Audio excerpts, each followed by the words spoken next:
When I was 27 years old, I worked in a chemical plant. I worked there for 4 years. They were supposed to wear gas masks between the workshops, but practically nobody does it. One day I was walking between the shops. I even remember the place. Suddenly I inhaled the gas. It was springtime. I remember I was still wearing this jacket. I was working in the plant management, in the marketing department. The gas I inhaled was completely colorless and odorless. I only remember that I inhaled it and then collapsed. What kind of gas it was, I don't know. And at that second I felt a sharp pain. And immediately I fell down. Apparently I had respiratory paralysis. I fell and immediately felt relieved. I immediately felt light and free. And then I looked at my body. It turned out that it was lying on the pavement, and I was 3 meters above my body, looking down at it. That was the scariest moment, when you see your body lying there and you can't get back into it. Everything is exactly the same as you can see here. Everything is the same, absolutely. I can see that people immediately began to come running, shouting that it was necessary to save the man. And in that moment I realized that this body doesn't bother me at all. I'm completely free. That was the fear when it struck me that this body was lying around. And it wasn't actually me, but I was some kind of consciousness, completely separate from the body. Then I immediately thought, what about my work and my home? And immediately I moved to my workplace. And then I realized that what I was thinking about, I could immediately move there. I thought about what I was doing at home, and then I was there.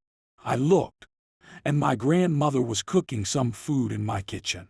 And at that moment I realized that I could move anywhere in space.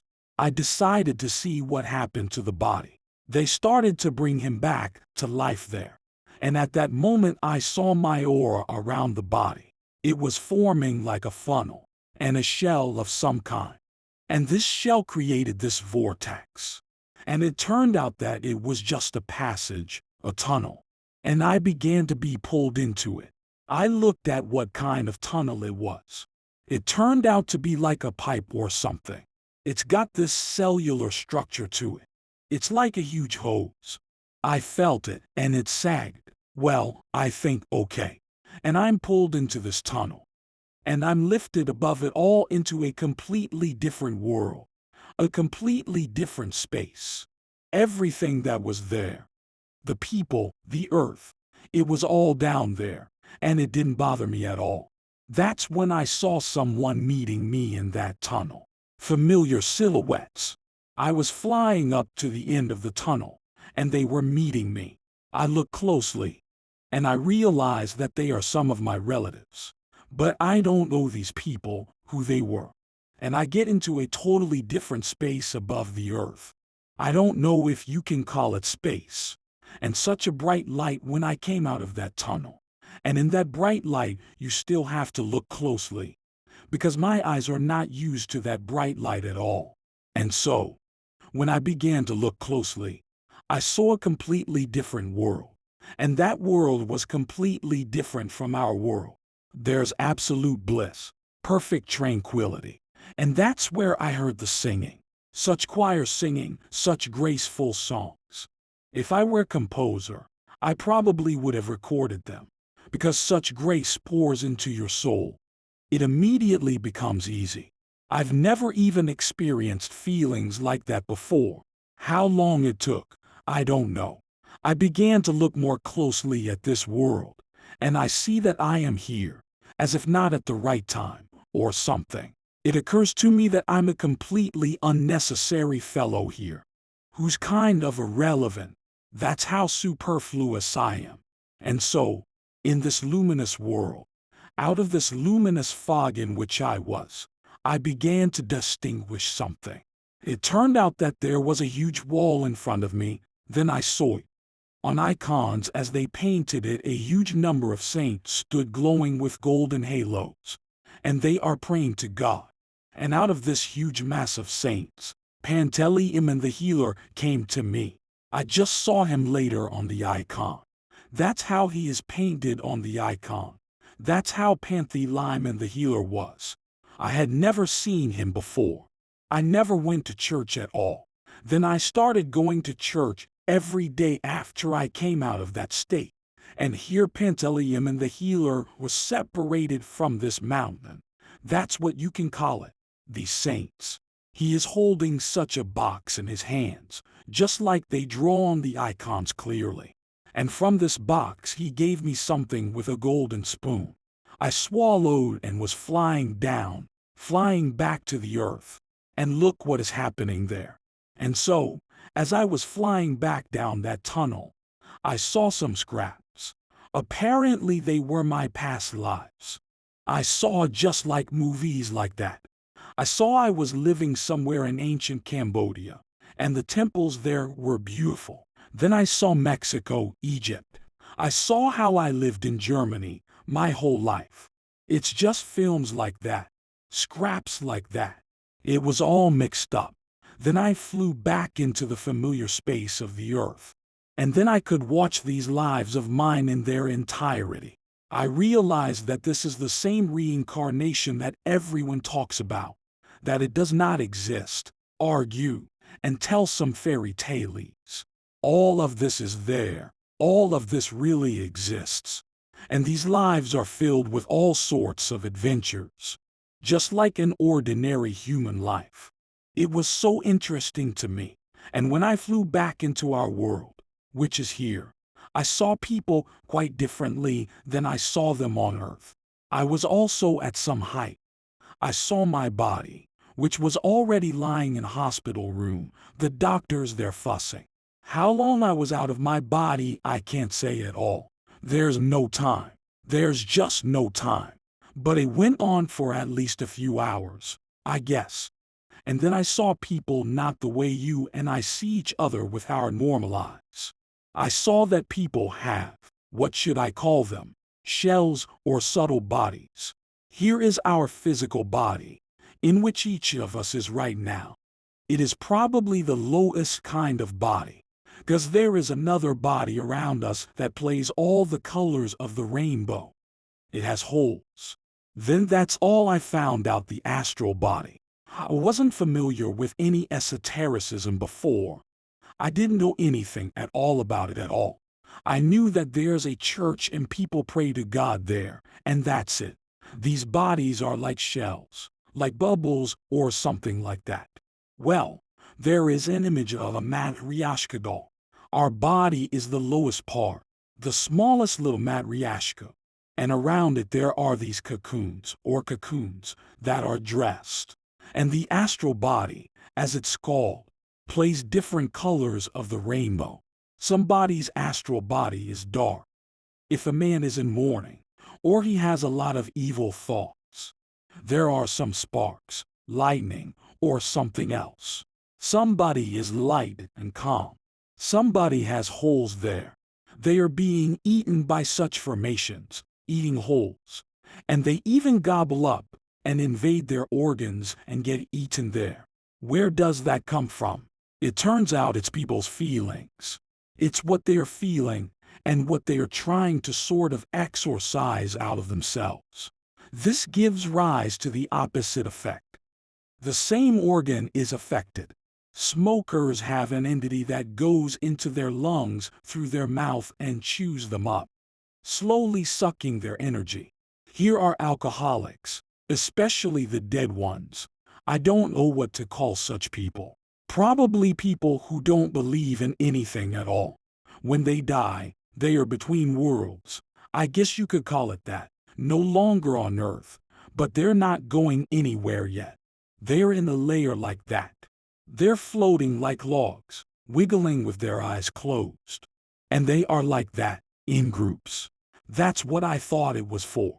They are simply shocked, perhaps, by the fact that they have already died. That is, they lose consciousness, as it were. It turned out for me that I didn't lose consciousness. And I realized that this could be it. You can be open-eyed.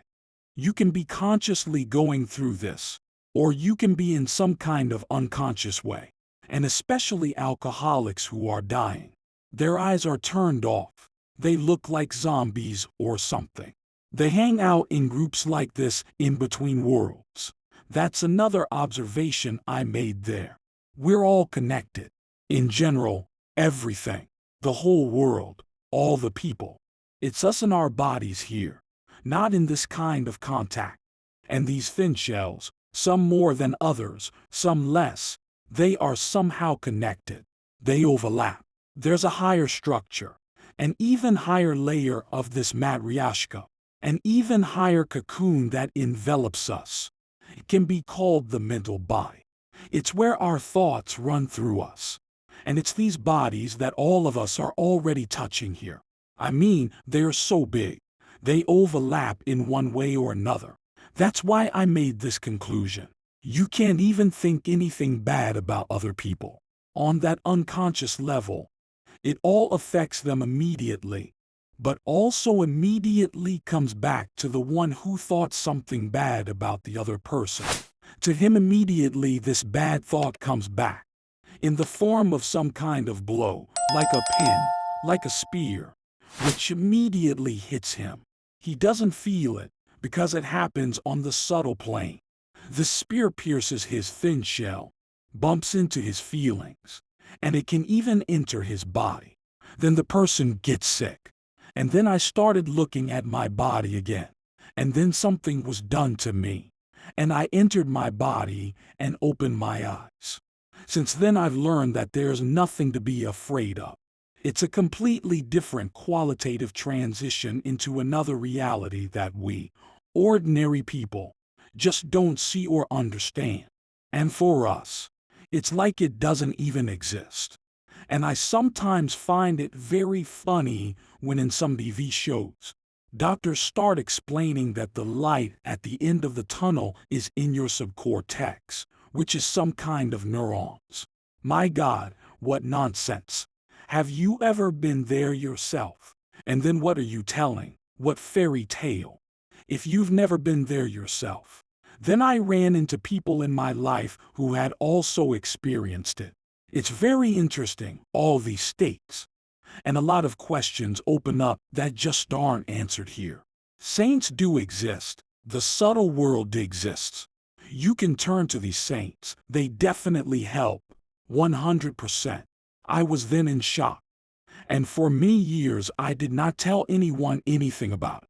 Because it was a time when telling was not allowed. Otherwise they would have considered me crazy. I would have lost my job and nothing more. This was right after the Soviet regime. After that I was sick for a very long time. For about a year, maybe more. Then I was already doing all sorts of medical things. Trying to figure out what was happening to me. Because my weight went down to 48 kilograms. I realized that all of my internal organs were affected, and that's why no doctors would take me for treatment. They just all refused. Endocrinologists and others. That's not mine. That's not mine. I went several laps around all the doctors until one of them said to me, "Look, what are you walking around for? You've got 2 or 3 months to live." And with me it was like this. I would come to work. Then I would work for 2 weeks, and I would feel bad black bags under my eyes. Then, I was sick with something, some common cold, and I was on sick leave for 2 weeks. 2 weeks on the job, 2 weeks off sick. But I found people who were able to cure me, and I still live. Thank God. Thanks to doctors who are from a completely different field of our modern medicine. This experience has left a huge imprint on me. And then, as the years passed, I kept growing the feeling that I just wasn't afraid of anything at all. My intuition became so heightened that you have to do it, and such things are nothing. And there was also a sense of anticipating the future. That's what's going to happen, and nothing else. I set myself the task of putting it all in order, of finding the basics. And then life brought me into contact with people who do this kind of work in our country on a serious and scientific basis. There is a whole system of internal world of a man and so on. This is what I have been doing for the last 20 years. What I also learned from this case is that every word of negativity that a person utters, even a lie, does damage to that person. It is imperative to be as restrained and calm as possible, and to be an honest person. Deception and negativity are unacceptable. That is my understanding. And you have to be very careful what you say. It is even better to be silent, because every word that you say can come back to you through those bad things from the subtle plane. This negative that you have sent to the other person comes back to you. Unfortunately, normal human habits don't allow you to change your behavior immediately. And I realize that, unfortunately, in our world, no one teaches these spiritual basic things. How to become really human and live a good, open, and wonderful life. There is a Dale Carnegie. I read him back in the 70s and 80s. He has a book like this, How to Stop Worrying and Start Living. But it's still not quite the same, because it has everything, right down to the manipulation of people. But what are the qualities that you need to have in order to feel like a human being? That's what I learned for myself. It turns out that everyone has a set of karmic tasks for life. It turns out that from the world where there is no time, we set a program of life for ourselves, or how to conduct ourselves. And if you deviate from these spiritual tasks, then you will certainly get into such an unpleasant story. That is, a brick will fall on your head, or something else will happen to you, so that you stop, rethink your life, turn back to the right road.